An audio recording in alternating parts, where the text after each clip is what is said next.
Merci, bonsoir à tous. Nous avons assisté depuis le début des prises de parole à beaucoup de choses intelligentes qui ont été dites.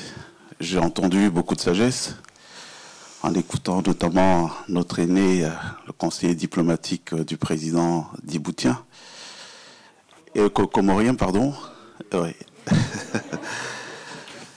Et c'est très important dans les moments troubles que vit l'humanité.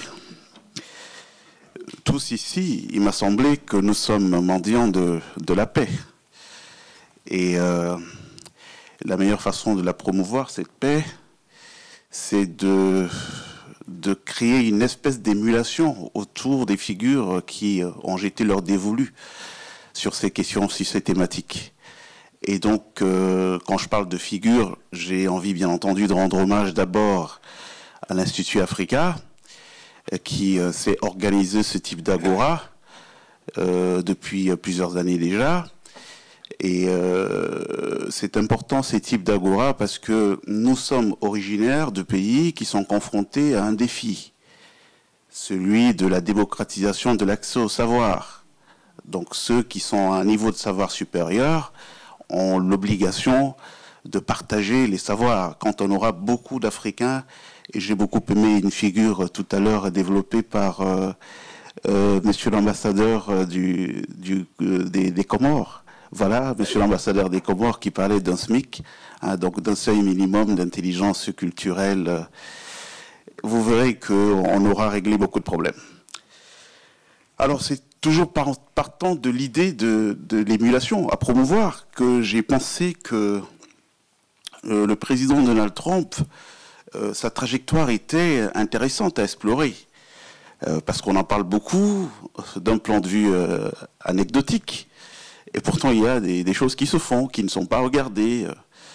Parce que malheureusement, nous sommes dans un monde trop tumultueux qui donne la part belle à tout ce qui s'inscrit dans la conflictualité. Donc le président Trump, je veux l'évoquer sous quel prisme?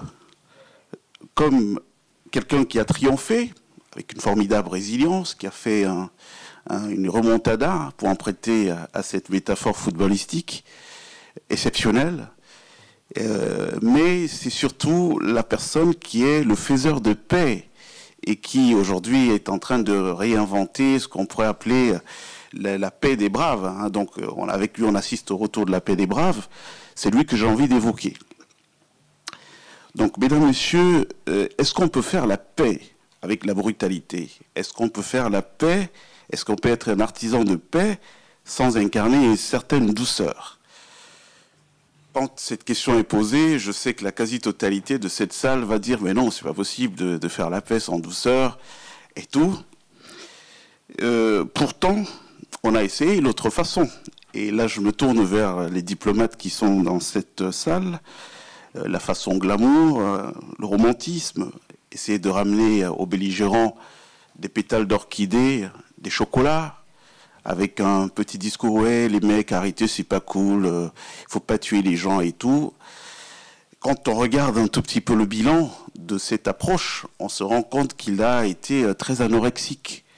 Hein, de procéder de cette manière, on a un monde qui est en guerre, Boko Haram qui triomphe en Afrique, la Libye qui est en lambeaux, complètement déchirée, et on a surtout que cette façon de faire la diplomatie a créé ce que j'appelle l'exponentialisation des notes de frais.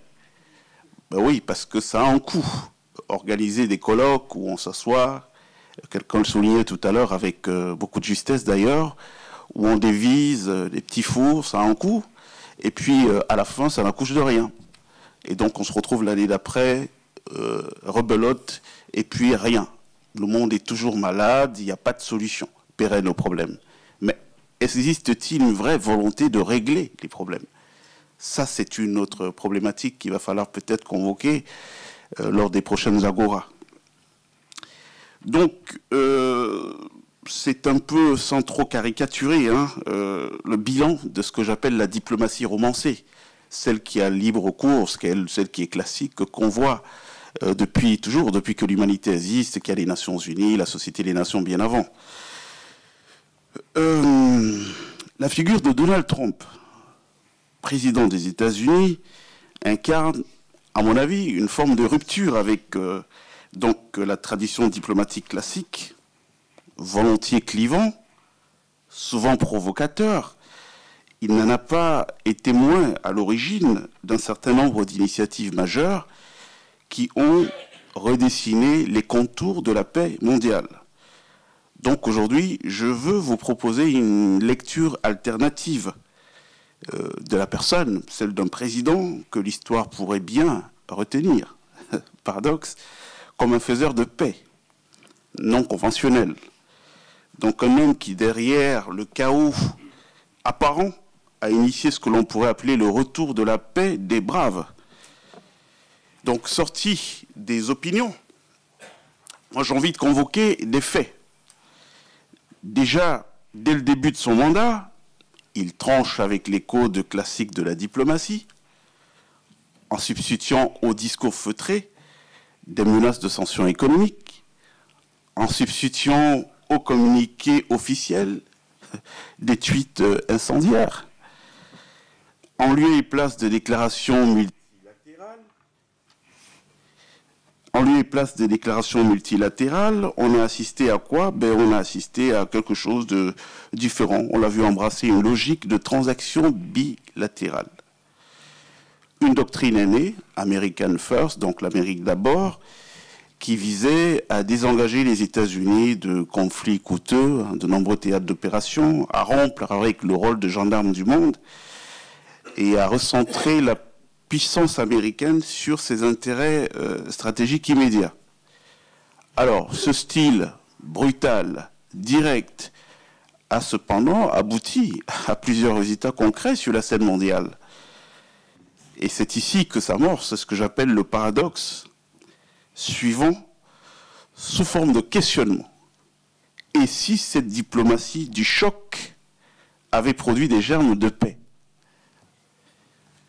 On a tous vu les accords d'Abraham, cette révolution silencieuse au Moyen-Orient. Nous sommes, je crois, en 2020 par là, sous l'égide de la diplomatie américaine, Israël faisant la paix avec un certain nombre de pays du Moyen-Orient. Et la nouveauté, c'est quoi? C'est que ces accords se sont faits sans que ces pays du Moyen-Orient posent le préalable de la Palestine. C'était assez inédit. Donc un tournant historique. Et c'était certes une paix froide, mais c'est quand même une paix. Donc on a vu jaillir un équilibre stratégique inédit, issu d'une médiation discrète, mais ferme des États-Unis, et très loin des processus de paix classiques, mais qui ont produit les résultats qu'on peut voir.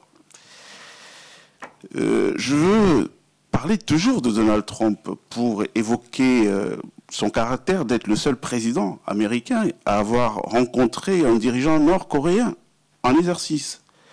3 sommets historiques entre 2018 et 2019. C'est vrai, les résultats ont été quelque peu anorexiques.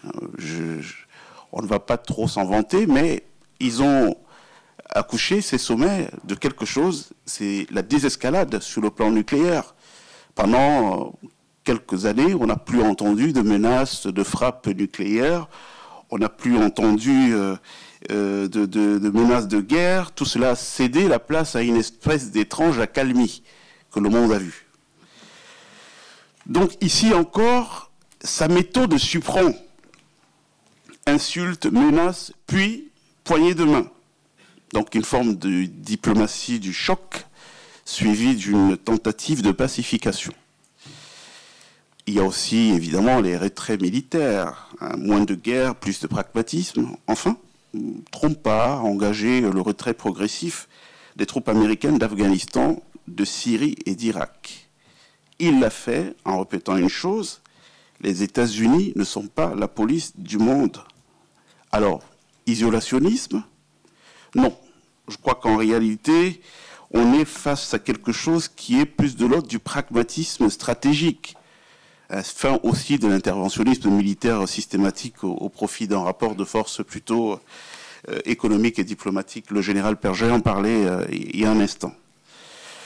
Donc, il y a un aspect qui a été évoqué d'entrée de jeu quand j'ai pris la parole. J'ai parlé de la paix des braves, ce concept-là qui avait tendance à disparaître. Vous savez, le pacte de Varsovie est né en 1955, 6 ans après l'OTAN. Et le prétexte qui avait été pris à l'époque, c'était celui que la République fédérale d'Allemagne entrait dans l'OTAN avec une forte volonté de se militariser. Et donc on a assisté pendant de nombreuses années à une espèce d'équilibre de la terreur. Vous comprenez la notion de la paix des braves. Donc Donald Trump a imposé une forme de négociation directe entre adversaires, sans tierce moralisateur, ce qui se passe aujourd'hui avec l'Ukraine, sans volonté d'humilier l'ennemi, une logique de paix des braves, une paix entre personnes égales, fondée sur le respect mutuel et l'acceptation du compromis. Cela s'oppose bien entendu à la logique punitive qui est fréquente en matière de diplomatie occidentale. Je ne vous apprends rien, puisque nous avons une salle qui est pleine de diplomates. Donc, ces méthodes sont certes imparfaites, parfois instables, mais elles permettent au dialogue d'exister, là où l'hostilité semblait définitive. Je vais aller vers la conclusion de mon propos pour dire que on attendait tout le monde, sauf Donald Trump. On ne l'attendait pas sur ce terrain. Et là, il est en train de laisser une empreinte surprenante sur la scène internationale. Certes, sa méthode choque, son style divise, mais ses actions ont porté parfois des fruits inattendus. Un président imprévisible, un président imprévisible, souvent critiqué pour son manque de finesse, qui a su imposer la paix par des moyens atypiques. Donc, il nous revient à nous, et je veux dire à vous aussi, de juger. Est-ce qu'il faut forcément parler doucement? Est-ce qu'il faut forcément parler doucement pour faire taire les canons? Est-ce qu'on peut rendre la diplomatie efficace sans en adopter le ton classique? En tout cas, moi, ce que je vois, que l'histoire peut-être se souviendra, c'est que certaines paix ne naissent pas dans les salons dorés, mais du bruit et de la fureur. Et ces derniers, si ces derniers sont poursuivis d'un silence durable. Voilà ce que je voulais dire sur la question de Trump. Et je suis ouvert au débat, j'ai vu que ça suscitait beaucoup de questionnements. Merci.